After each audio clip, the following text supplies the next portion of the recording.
The challenge for us in 2002 was how are we going to shape a church that could keep on growing, that wasn't dependent upon the size of the building, wasn't dependent upon the number of professional leaders. We had a church that was full, but beyond that as well, we wanted to create a church that could engage with today's culture, and particularly for those who would not step over the threshold of a church building. We wanted to get out there and see the kingdom built outside of church buildings. So now we have missional communities, and these are communities of people whose focus is on mission. They have a particular mission task, a network that they are focusing on in terms of mission, and they can be generally anything from 15 people up to 60 people. And these missional communities are sometimes called clusters. We think church comes in all sorts of shapes and sizes and with all sorts of expressions. There's no one thing that is church that defines exactly what it is.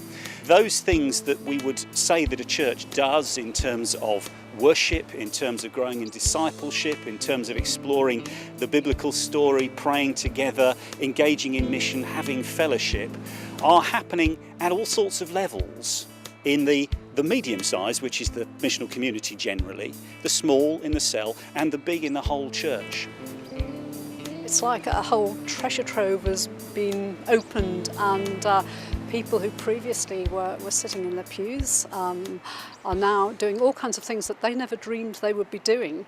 And as they've gone out and taken on these new roles, new responsibilities, got involved, rolled up their sleeves in these things, they've discovered the need to depend upon God, and so they've grown spiritually and in their discipleship as well.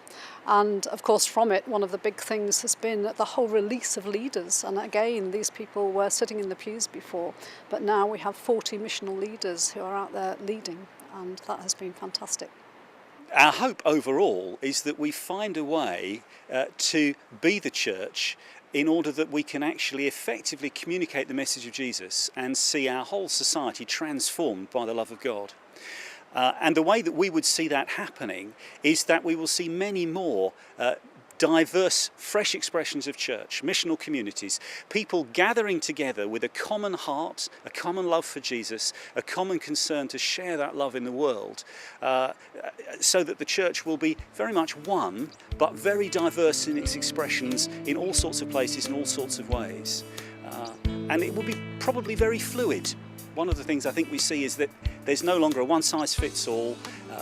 The solid thing doesn't work. We need something that is flexible, is open, and in which the seeds of the gospel can grow into the fruit of a church truly following Christ.